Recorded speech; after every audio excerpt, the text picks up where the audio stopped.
Good morning बच्चों, मैं लोकेश साहू, प्रयास कोचिंग सेंटर भानु प्रतापपुर, कांकेर, छत्तीसगढ़। बच्चों, आप लोगों का रीजनिंग का क्लास चल रहा है। रीजनिंग में हम लोग का है आपका वर्णमाला। हमारा आज का जो टॉपिक है वो है वर्णमाला। ठीक है, वर्णमाला का चैप्टर है वर्णमाला। ठीक है, वर्णमाला मतलब आपका अल्फाबेट से संबंधित क्वेश्चन है। रीजनिंग मतलब आपकी मानसिक योग्यता, और ये क्वेश्चन मैं स्पेशली जो है बेसिक बना रहा हूं ताकि आप लोगों का जितने भी एग्जाम है जो देते हैं, है ना, हमारे सीजीबीएफएम हो गया या तो फिर सेंट्रल गवर्नमेंट का जिसमें रीजनिंग पूछा जाता है, तार्किक पूछा जाता है। जैसे हमारी स्पेशल मैं स्कूल एकेडमिक के लिए लेता हूं ताकि बेसिक चीज बच्चों के लिए हिसाब से बनाया है, मतलब एकदम बेसिक चीज से मैं इसको बनाया हूँ। ठीक है, तो बच्चे इसमें क्या किस उसमें फायदा ले सकते हैं, कौन से एग्जाम में, तो ये है आपका सबसे पहला एग्जाम है, वो है आपका प्रयास। ठीक है, प्रयास एग्जाम जो स्कूल में अच्छे स्कूल के लिए बच्चों के लिए छत्तीसगढ़ सरकार द्वारा क्या लिया जाता है, प्रयास एग्जाम, एंट्रेंस एग्जाम लिया जाता है। उसमें मानसिक योग्यता का 10 क्वेश्चन रखा गया है, तो उसके हिसाब से मैंने इसको रखा है। दूसरा एग्जाम आपका है वो है NMMSE, मतलब इसका है राष्ट्रीय प्रतिभा खोज। राष्ट्रीय प्रतिभा खोज ये परीक्षा आपका जो है छात्रवृत्ति परीक्षा है, जो स्कॉलरशिप परीक्षा हमारे जो सेंट्रल गवर्नमेंट लेता है, उसमें इसका क्वेश्चन लगभग आपका 50 क्वेश्चन है ना, 90 क्वेश्चन लगभग इसमें रहता है। 50 से 90 मतलब ज्यादा क्वेश्चन इसमें पूछा जाता है। तो ये आपका उस एग्जाम के हिसाब से बहुत ही महत्वपूर्ण एग्जाम है। तो बच्चों, आप लोगों का मैं बता दूं, ये जो टाइप 1 है वर्णमाला का, उसका टाइप 1 हम लोग स्टार्ट करते हैं। ठीक है, तो चलिए आप देखेंगे इसमें इस क्वेश्चन का किस तरीके से बनाना है। तो देखिए, यहाँ पर क्वेश्चन लिखा है, अंग्रेजी वर्णमाला में बाएं से 7वें अक्षर के दाएं 5वां अक्षर क्या होगा। What is the in alphabet left 7th letters, right 5th letter. 7th letter के राइट अल्फाबेट में 7th लेटर है ना, उसके राइट में 5वां लेटर कौन सा होगा, ये पूछा गया है।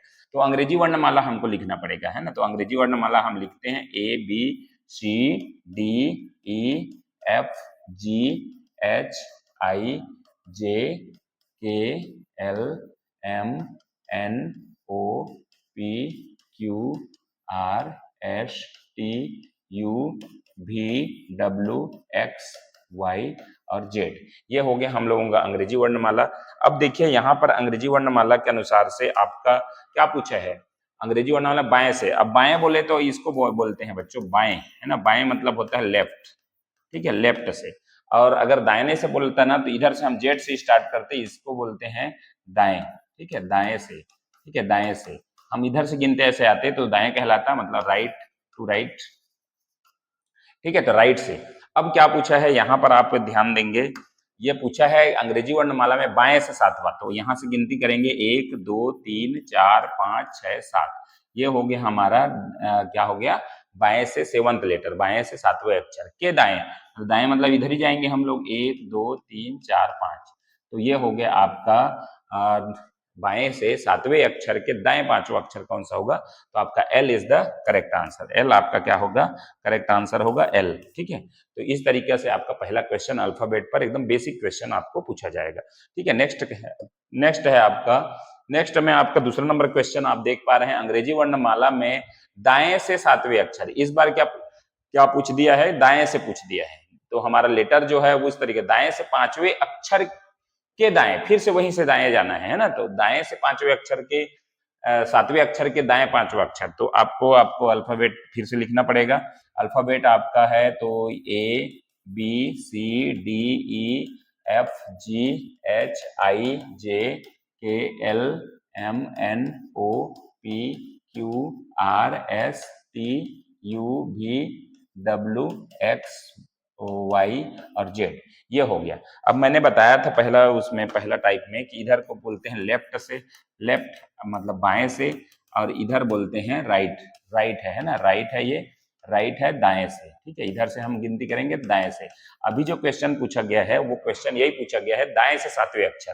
तो आप 1 2 3 4 5 6 7, 1 2 3 4 5 6 7, टी आपका क्या है, 7वां लेटर है। 7th लेटर आपका क्या है, टी है। अब उसके आपको जाना है दाएं, फिर से दाएं जाना है, तो यहीं से दाएं जाएंगे, 1 2 3 4 5, तो y आपका पांचवा अक्षर हो जाएगा। y आपका पांचवा अक्षर, तो मेरे ख्याल से इसमें आपका ऑप्शन नहीं है, आप लगा सकते हैं ना इस तरीके से, क्योंकि ऑप्शन चेंज करने में थोड़ा सा मिस्टेक हुआ है। ठीक है, तो ये आपका क्वेश्चन हो जाएगा।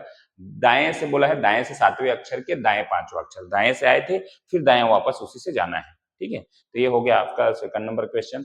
तीसरा नंबर क्वेश्चन आप देखेंगे, तीसरा नंबर क्वेश्चन अंग्रेजी वर्णमाला के बाएं से 15वें अक्षर।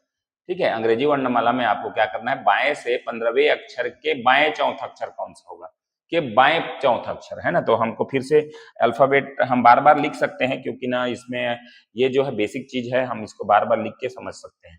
ठीक है, तो आपका A B C D E F G H I J K L M N O P Q R S T U V W X Y और जेड, ये आपका पूरा अंग्रेजी वर्णमाला हो गया। अब इसमें से क्या बोला है कि बाएं से 15वें अक्षर, तो बाएं से ये है, बाएं हम लोग जाएंगे 30 तरीके से जाएंगे। 15वें अक्षर 1 2 3 4 5 6 7 8 9 10 11 12 13 14 15, वो हमारा 15वां लेटर है, 15वां। ठीक है, 15वां लेटर है उस अक्षर के बाएं चौथा अक्षर, तो बाएं मतलब फिर से इधर ही हम लोग आएंगे, बाएं इस दिशा को बोल रहे हैं, है ना। तो बाएं आपका क्या हो जाएगा, चौथा अक्षर कौन सा होगा, 1 2 3 4, तो आपका के आपका करेक्ट आंसर होगा, के option number D is the correct answer. ठीक है, तो ये इस तरीके से आपको बाएं बोला है तो 15वां अक्षर जाने के बाद फिर से बाएं आना है, दाएं बोलता है तो उधर जाते हैं हम लोग, बस इस चीज का ध्यान रखना है आपको। ठीक है, चलिए नेक्स्ट क्वेश्चन की ओर बढ़ते हैं। नेक्स्ट क्वेश्चन है आपका अंग्रेजी वर्णमाला में दाएं से 19वां अक्षर के दाएं 11वां अक्षर, फिर से हमको वही करना है। ठीक है, एक बार फिर से आपको अल्फाबेट लिखना है और फिर बनेगा, है ना। तो ये B C D E F G H I J K L M N O P Q R S T U V W X Y और जेड, ये हो गया आपका पूरा लेटर। अब बोल रहा है दाएं से 19वां अक्षर। ठीक है, तो दाएं से 19वां अक्षर कौन सा होगा, तो दाएं से हम इधर जाएंगे, तो 1 2 3 4 5 6 7 8 9 10 11 12 13 14 15 16 17 18 19, 19वां अक्षर ये हो गया। ठीक है, 19वां अक्षर आपका ये हो गया 19वां। ठीक है, तो 19वां अक्षर के दाएं 11वां अक्षर, तो यहां से फिर से आपका दाएं जाना है, तो दाएं इस तरफ जाएंगे, तो दाएं से 11वां अक्षर कौन सा होगा, तो आपका होगा 1 2 3 4 5 6 7 8 9 10 11, तो एस आपका करेक्ट आंसर होगा, एस आपका करेक्ट ऑप्शन नंबर सी। ठीक है, 11वां अक्षर दाएं जाना है, मतलब आपका उधर से गिने थे फिर से उधर ही जाना है ना, तो दाएं ये आप बोलने के ऊपर है, दाएं मतलब राइट साइड, दाएं ध्यान रखना, इसको बोलते हैं दाएं, इधर से जब आएगा वो, और ये राइट साइड कहलाएगा, और बाएं बोलेगा तो इधर से जाना है, बस ये दोनों चीज आपको ध्यान रखना है।